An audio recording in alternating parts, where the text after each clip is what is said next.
معزز حاضرین جمعہ، دینی میرے بھائیوں، عزیز بچوں اور پردہ نشین خواتین، سب قسم کی تعریف، توصیف، کبریائی، بزرگی اور بڑائی اللہ رب العالمین کے لیے ہے، جس نے اس دار فانی کے اندر ہمیں مخلوقات میں سب سے اشرف بنایا۔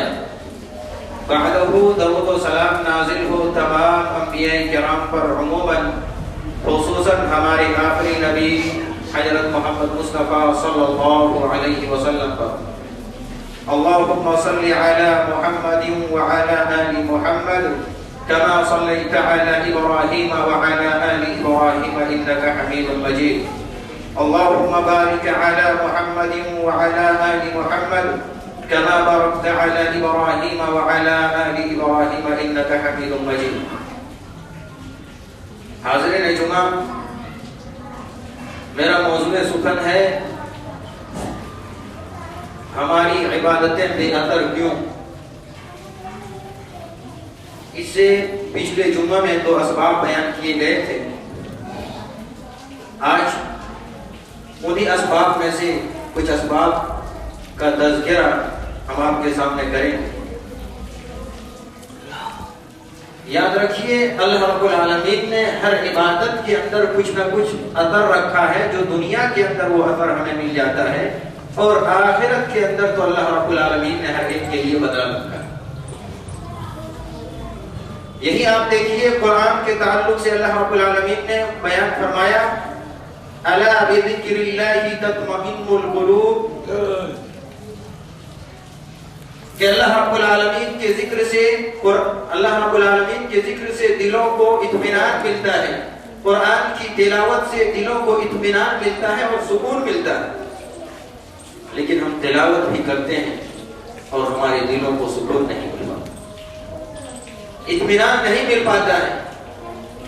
ایسے ہی صدقے کے تعلق سے اللہ کے رسول صلی اللہ علیہ وسلم نے کہا کہ مسکین اور یتیموں کی مدد سے انسان کا دل کشادہ ہوتا ہے، انسان کے دل کے اندر نرمی پیدا ہوتی ہے، جو دل کے اندر سختی ہو گئی ہے وہ سختی دور ہوتی ہے، اور جب سختی دور ہو جاتی ہے تو انسان کا دل ہر نصیحت کو قبول کرنے کے لیے تیار ہوتا ہے۔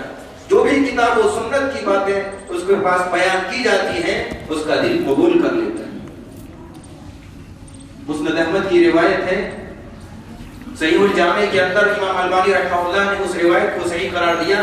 راوی حدیث ابو ہریرہ رضی اللہ تعالی عنہ ہے، وہ بیان کرتے ہیں کہ ایک آدمی اللہ کے رسول صلی اللہ علیہ وسلم سے شکایت کرتا ہے، ان رجلا شکا الى النبي صلی اللہ علیہ وسلم قسوة قلبه، فقال النبي صلی اللہ علیہ وسلم ان اردت ان يلين قلبك فاطعم المسکین وامسح رأس الیتیم۔ کہا ایک آدمی شکایت کرتا ہے کہ میرا دل سخت ہو گیا ہے، جو نصیحتیں کی جاتی ہیں میرا دل قبول نہیں کرتا، میرا دل پگھلتا نہیں ہے۔ اللہ کے رسول صلی اللہ علیہ وسلم نے توجہ تجویز کر دی کہ اگر تم چاہتے ہو کہ تیرا دل نرم ہو جائے، سختی ختم ہو جائے اور تمہارا دل نصیحتوں کو قبول کرنے لگ جائے، تو یہ کرو کہ تم مسکین کو کھانا کھلاؤ، مسکین کی مدد کرو، اور یتیم اور نادار بچوں کے سر پر ہاتھ پھیرو، یعنی اس کی بھی مدد کرو، اس کی کفالت کی ذمہ داری اٹھاؤ۔ تمہارا دل نرم پڑ جائے گا اور تمہارے دل کے اندر وہ نصیحتیں گھس جائیں گی، تمہارا دل قبول کرنے کے لیے تیار ہو جائے گا۔ لیکن آج ہم مدد بھی لوگوں کی کرتے ہیں تو ہمارا دل اس طریقے کا نہیں ہو پاتا کہ ہر نصیحت کو قبول کر لے، بلکہ ہم اپنے دل کو اسی طریقے پر چلاتے ہیں جو ہماری چاہت ہوتی ہے، ہم وہی عمل کرتے ہیں جو ہمارا من کرتا ہے۔ ہم نصیحتوں پر کام کرتے ہیں لیکن عمل نہیں کرتا، گویا کہ ہمارے اعمال کے اندر کچھ نہ کچھ کمیاں ہوتی ہیں، جس کی وجہ سے ایسا ہوتا ہے دنیا کے اندر اثر ہمیں نہیں مل پاتا۔ انہی وجوہات میں سے جو وجہیں ہیں، ان میں سے دو وجہ ہم نے آپ کے سامنے پچھلے جمعہ جو وجوہات کو ہم نے بیان کیا۔ نمبر ایک، رزق حلال نہ ہونے کی وجہ سے، نمبر 2 اللہ رب العالمین کا شکریہ ادا نہ کرنے کی وجہ سے۔ اور آج جو سب سے پہلی وجہ اور سب سے پہلا سبب بیان کروں گا، جو تیسرا سبب ہوگا پچھلے جمعہ کو ملا کر کے، وہ ہے اخلاص کا نہ ہونا۔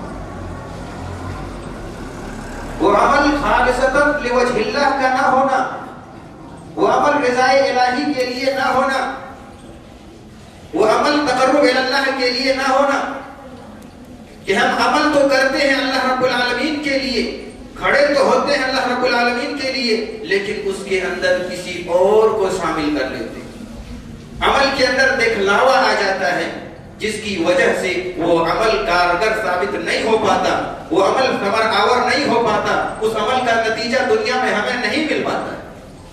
حالانکہ اللہ رب العالمین قرآن مجید کے اندر فرماتا ہے، سورہ بینہ آیت نمبر 5 کے اندر بیان فرماتا ہے، وَمَا أُمِرُوا إِلَّا لِيَعْبُدُوا اللَّهَ مُخْلِصِينَ لَهُ الدِّينَ، کہ ہم نے لوگوں کو صرف اور صرف اسی بات کی ہم نے تعلیم دی اور حکم دیا کہ صرف اور صرف اللہ رب العالمین کے لیے سجدہ ریز ہو جاؤ اور اسی کی عبادت کرو، اس کے اندر کسی قسم کی ملاوٹ کرو، نہ دنیا طلبی ہو، نہ شہرت ہو، نہ ریاکاری ہو، نہ لوگوں کے اندر واہی پانا ہو، بلکہ صرف اور صرف اللہ رب العالمین کے لیے عمل کیا جائے۔ لیکن یہ عمل نہیں ہو پاتا، بہت سارے ایسے اعمال کرتے ہیں جس کے اندر ریاکاری آ جاتا ہے، دکھلاوا آ جاتا ہے، جس کی وجہ سے اس کا پھل ہمیں دنیا کے اندر نہیں مل پاتا۔ یاد رکھیے، یہ ریاکاری اتنا خطرناک عمل ہے کہ انسان کو دنیا کے اندر بھی اور آخرت کے اندر بھی رسوائی کا سامنا کرنا پڑتا ہے۔ بہت خطرناک عمل۔ ابن ماجہ کی روایت ہے، حدیث نمبر 4204 کے اندر وہ حدیث موجود ہے۔ راوی حدیث ابو سعید خدری رضی اللہ تعالی عنہ ہیں، وہ بیان کرتے ہیں کہ خرج علینا رسول اللہ صلی اللہ علیہ وسلم ونحن نتذاکر المسیح الدجال فقال النبي صلى الله عليه وسلم ألا أخبركم بما هو أخوف عليكم عندي من المسيح الدجال؟ قال قلنا بلى يا رسول الله. قال الشرك الخفي أن يقوم الرجل يصلي ويزين صلاته لما يرى من نظر الرجل. رواه ابن ماجہ۔ ابو سعید خدری رضی اللہ تعالیٰ عنہ کہتے ہیں کہ ہم لوگ صحابہ کرام کی ایک جماعت ہے، ہم بیٹھ کر کے مسیح الدجال کے فتنے کے تعلق سے گفتگو کر رہے ہیں۔ اللہ کے رسول کا وہاں سے گزر ہوتا ہے، آپ وہاں سے نکلتے ہیں اور نبی صلی اللہ علیہ وسلم جب سنتے ہیں تو کہتے ہیں کیا میں تجھے ایسے عمل کے بارے میں خبر نہ دے دوں جو فتنہ دجال سے کہیں زیادہ خطرناک ہے اور مجھے زیادہ خوف ہے کہ تم پر وہ فتنہ آ جائے تو تم بچ نہ سکو۔ صحابہ کرام کہنے لگے کیوں نہیں اللہ کے رسول صلی اللہ علیہ وسلم، ہمیں ضرور بتلائیے۔ آپ صلی اللہ علیہ وسلم نے بیان فرمایا شرک خفی، یعنی پوشیدہ شرک۔ وہی آپ صلی اللہ علیہ وسلم نے واضح کر دیا کہ یہ پوشیدہ شرک ہے کیا چیز۔ آپ نے کہا ان یقوم الرجل یصلی، ایک آدمی نماز پڑھنے کے لیے کھڑا ہو اور نماز کو خوبصورت بنائے، کس لیے؟ پیچھے آدمی دیکھ رہا ہے، کوئی دوسرا آدمی دیکھ رہا ہے کہ یہ نماز پڑھ رہا ہے، اب اس کو دکھلانے کے لیے اور مزین کرے، لمبے سجدے میں پڑا رہے، دیر تک سجدے میں پڑا رہے اور قیام بھی دیر تک کرے، خضوع کے ساتھ پڑھے، کس لیے کہ بھلا آدمی دیکھ رہا ہے تاکہ یہ سمجھے کہ یہ اچھی طریقے سے نماز پڑھنے والا ہے۔ اللہ کے رسول صلی اللہ علیہ وسلم کہتے ہیں اگر یہ ریاکاری آ جائے، اخلاص نہ ہو، عبادت اللہ رب العالمین کی جا رہی ہے لیکن دکھایا کسی اور کو جا رہا ہے، تو اللہ کے رسول صلی اللہ علیہ وسلم کہتے ہیں یہ فتنہ دجال سے بڑھ کر خطرہ ہے اور فتنہ۔ اور یہی نہیں، یہ عمل کل قیامت کے دن اگر اخلاص عمل کے اندر نہ ہو تو اللہ رب العالمین جب تمام لوگوں کو ان کے اعمال کا بدلہ دے گا اور بدلہ دیا جا رہا ہوگا، ایسے وقت میں وہاں اللہ رب العالمین خود کرے گا، کہے گا جاؤ ان کے پاس جسے تم دنیا کے اندر دکھا دے۔ مسند احمد کی روایت ہے، راوی حدیث محمود بن لبید رضی اللہ تعالی عنہ ہے، یہ روایت 23,636 امام البانی رحمہ اللہ نے حدیث حسن قرار دیا۔ محمود بن لبید بیان کرتے ہیں کہ اللہ کے رسول صلی اللہ علیہ وسلم نے فرمایا ان اخوف ما اخاف علیکم، اللہ کے رسول صلی اللہ علیہ وسلم کہتے ہیں کہ میں تم سے زیادہ، سب سے زیادہ تم پر ہمیں جس بات کا خوف ہے اور ڈر ہے وہ کیا ہے؟ الشرک الاصغر، کہا شرک اصغر کا۔ پھر صحابہ کرام کہنے لگے وما الشرک الاصغر، یہ شرک اصغر کیا چیز ہے؟ اللہ کے رسول صلی اللہ علیہ وسلم نے بیان فرمایا الریا، کسی بھی عمل کے اندر دکھلاوا آ جائے، اخلاص وہاں سے ختم ہو جائے، اللہ رب العالمین کے لیے کرنے کا جو حکم دیا گیا تھا وہاں دوسرے کو دکھانے لگ جائے۔ پھر اللہ کے رسول صلی اللہ علیہ وسلم نے بیان فرمایا ان اللہ یقول یوم تجاز العباد یوم تجاز العباد باعمالهم اذهبوا الى الذين كنتم تراؤون باعمالكم في الدنيا فانظروا هل تجدون عندهم جزاء، کہ اللہ رب العالمین جب بندوں کو ان کے اعمال کا بدلہ دے رہا ہوگا اور بندوں کو بدلہ دیا جا رہا ہوگا، ایسے وقت میں ان ریاکاروں اور ایسے اعمال کرنے والے کو کہا جائے گا جاؤ ان کے پاس جو تم دنیا کے اندر عمل کرتے تھے دکھلانے کے لیے، جنہیں تم دکھاتے تھے، ان کے پاس جاؤ اور دیکھو کیا تمہارا کوئی ہے ان کے پاس بدلہ، جا کر کے لے کے آؤ۔ ظاہر سی بات ہے قیامت کے دن صرف اور صرف اللہ رب العالمین کا فیصلہ چلنے والا ہے، حساب و کتاب کا وقت صرف اللہ رب العالمین کا فیصلہ چلنے والا ہے، کسی کا چلنے والا نہیں۔ تو پھر وہ آدمی کہاں سے پائے؟ جب دھتکار پڑے گی پھر انجام کیا ہوگا؟ انجام کیا ہوگا؟ مسلم کی روایت دیکھیے، آنکھیں کھول دینے والی حدیث ہے، دل کو جھنجھوڑ دینے والی حدیث۔ کیا ہوگا انجام؟ سب سے پہلے جن 3 افراد کے ذریعہ سے جہنم کی آگ کو سلگایا جائے گا وہ ریاکار لوگ ہوں۔ کتنے بڑے بڑے لوگ ہوں گے؟ پہلا شہید ہوگا، دوسرا عالم دین قاری قرآن ہوگا، تیسرا سخی انسان۔ شہید سے اللہ رب العالمین اختصار کے ساتھ میں بیان کر دیتا ہوں، شہید سے اللہ رب العالمین کہے گا کہ تو نے دنیا کے اندر قتال اس لیے کیا، جہاد اس لیے کیا تاکہ تجھے بہادر کہا جائے۔ عالم دین سے اس لیے کہا جائے گا کہ تم نے دین اس لیے حاصل کیا، علم حاصل اس لیے کیا تاکہ تمہیں عالم دین کہا جائے، قاری قرآن کہا جائے۔ اور سخی انسان سے کہا جائے گا کہ تم نے دنیا کے اندر مال اس لیے خرچ کیا تاکہ تجھے لوگ مالدار کہیں، سخی کہیں۔ پھر ان تینوں کا انجام کیا ہوگا؟ تینوں کو چہرے کے بل گھسیٹ کر جہنم کے اندر پھینک دیا جائے۔ یہ مسلم کی روایت کے اندر موجود۔ کتنے بڑے بڑے لوگ، شہید کا درجہ کتنا اونچا ہے، عالم دین کو اللہ رب العالمین نے کتنا مقام دیا ہے، ایک مالدار آدمی جو اللہ کی راہ میں خرچ کرتا ہے کتنا مقام دیا ہے، لیکن اس خرچ یا اس عمل کے اندر ریاکاری آنے کی وجہ سے اللہ رب العالمین کل قیامت کے دن اسے نہیں بخشے۔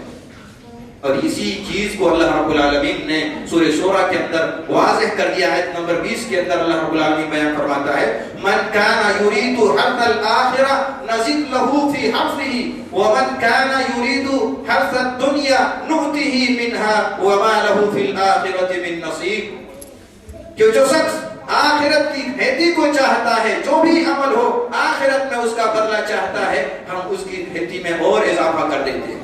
اور جو شخص دنیا کے اندر دنیا طلبی اور شہرت اور لوگوں کو دکھاوے کے لیے کھیتی کرتا، کوئی بھی عمل کرتا ہے، تو ہم اس کو دنیا کے اندر کچھ نہ کچھ دے دیتے ہیں اور آخرت کے اندر اس کا کوئی حصہ ملنے والا۔ تو ہمارے عمل کے اندر اثر اس لیے پیدا نہیں ہوتا کہ اس کے اندر اخلاص میں کمی ہے۔ اور ایک سبب طریقہ نبوی کا نہ ہو۔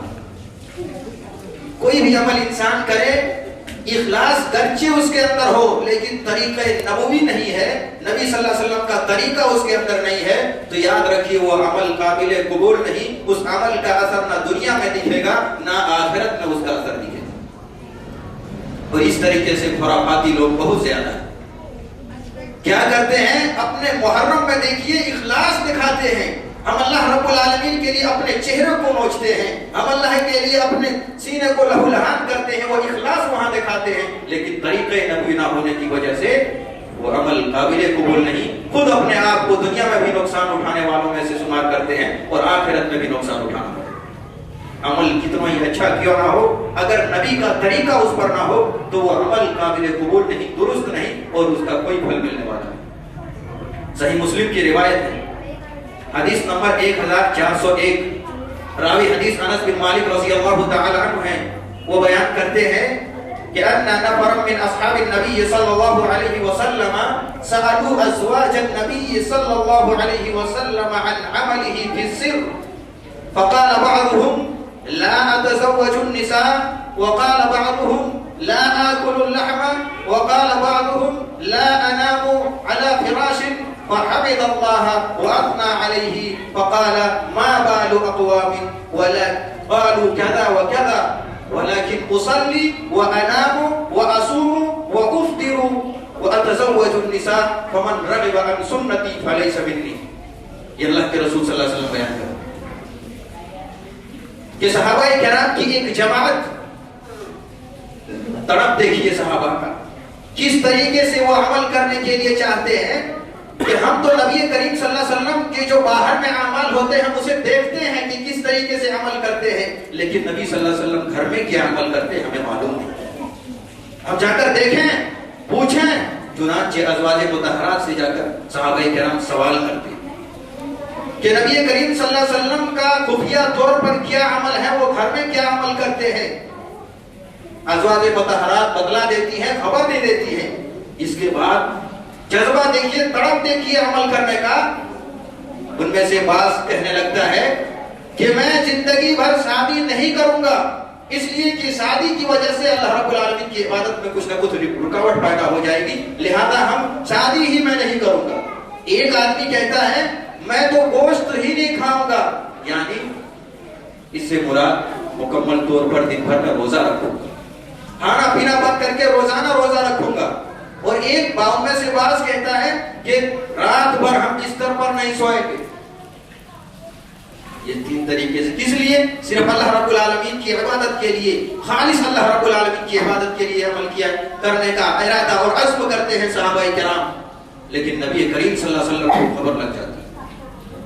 آپ صلی اللہ علیہ وسلم کو جب یہ بات معلوم ہو جاتی ہے کہ ایسا صحابہ کرام کرنا چاہتے ہیں، تو آپ صلی اللہ علیہ وسلم اللہ رب العالمین کی تعریف کرتے ہیں اور حمد و ثنا بیان کرتے ہیں اور کہتے ہیں ما بال اقوام، لوگوں کو کیا ہو گیا ہے، قالوا کذا و کذا، کہ وہ ایسی ایسی باتیں کر رہے ہیں، اور خود اپنے بارے میں بتلاتے ہیں لیکن میں شادی بھی کرتا ہوں، میں نماز بھی پڑھتا ہوں، میں روزے بھی رکھتا ہوں، میں کھانا بھی کھاتا ہوں، سارا کام کرتا ہوں، اس کے بعد بھی یہ سارے اعمال میں شادی بھی کر لیتا ہوں۔ اور اللہ کے رسول صلی اللہ علیہ وسلم نے ایک طریقہ بتلا دیا، فمن رغب عن سنتی فلیس منی، جو شخص میرے طریقے پر نہیں اترتا ہے، میرے طریقے پر کام نہیں کرتا ہے، وہ ہم میں سے نہیں۔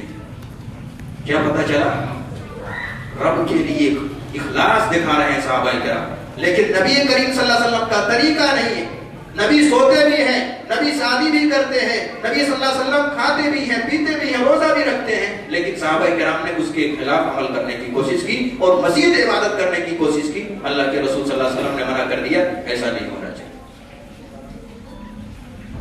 تو پتہ چلا جہاں اخلاص ہو وہیں پر سنت نبوی ہو، طریقہ نبوی ہوتا، تب جا کر کے ہماری عبادت قابل قبول ہے اور وہ عبادت ثمر آور ہو سکتی ہے، دنیا میں بھی اس کا فائدہ ملے گا اور آخرت میں بھی فائدہ ملے گا۔ آج ایک تیسرا سبب جو اس خطبے کا ہے اور پانچواں سبب وہ ہے دل کو صاف رکھنا۔ ہر ایک کے لیے اپنا دل صاف رکھیں، چاہے وہ اللہ رب العالمین کی عبادت ہو، چاہے وہ لوگوں سے تعلق رکھنے کا معاملہ ہو، ہر ایک کے ساتھ ہمارا دل صاف ہو، دل کے اندر بغض و حسد نہ ہو، یا کوئی عمل ہم کر رہے ہیں اس میں دنیا طلبی نہ ہو، بلکہ دل صاف اور اللہ رب العالمین کے لیے کیا جانے والا ہو۔ یہی تو نہیں ہو پاتا ہے جس کی وجہ سے ہمارے اعمال اور ہماری عبادتیں ثمر آور نہیں ہو پاتی۔ دیکھیے بخاری کی روایت ہے 52 نمبر کی حدیث، نعمان بن بشیر رضی اللہ تعالیٰ راوی حدیث ہیں، وہ بیان کرتے ہیں کہ میں نے نبی کریم صلی اللہ علیہ وسلم کو فرماتے ہوئے سنا، آپ نے کہا الا وان فی الجسد مضغہ فاذا صلحت صلح الجسد كله واذا فسدت فسد الجسد كله الا وهي القلب۔ اللہ کے رسول صلی اللہ علیہ وسلم نے کہا کہ آگاہ ہو جاؤ، خبردار ہو جاؤ، یہ جان لو کہ جسم کے اندر گوشت کا ایک ٹکڑا ہے، اگر وہ درست ہو تو انسان کے جسم سے ہونے والے اعمال اور اعضاء سے ہونے والے اعمال تمام کے تمام درست ہوں گے، اور اگر وہ بگڑ جائے تو انسان جو بھی کام کرے گا تمام کے تمام کے اندر فساد پیدا ہوگا۔ پھر اللہ کے رسول صلی اللہ علیہ وسلم نے بتلایا آگاہ ہو جاؤ، وہ جو ٹکڑا ہے وہ کون سا ٹکڑا ہے؟ وہ دل کا ٹکڑا ہے، وہ ایک دل ہے، جو دل ہے جس کے تعلق سے اللہ کے رسول صلی اللہ علیہ وسلم نے کہا وہ گوشت کا ٹکڑا ہے۔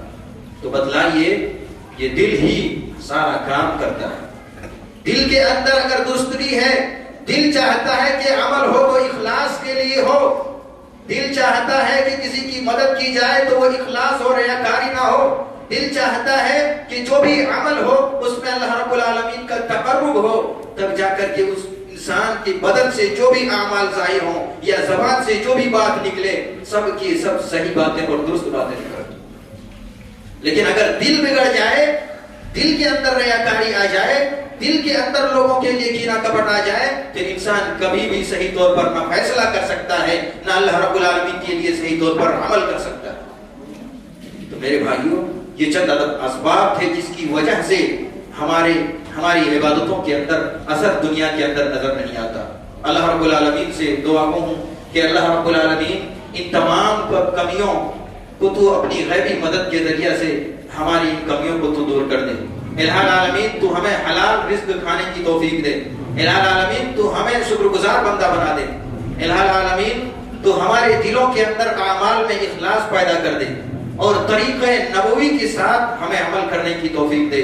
الہ العالمین تمام لوگوں کے لیے ہمارا سینہ صاف کر دے، اور جب تک تو اس دنیا کے اندر ہمیں رکھ، ایمان اور اسلام کی حالت میں رکھ، اور جب ہمارا خاتمہ ہو تو خاتمہ بالخیر عطا فرما۔ آمین۔ اقول قولی ھذا واستغفر اللہ لی ولکم ولسائر المسلمین واستغفروہ۔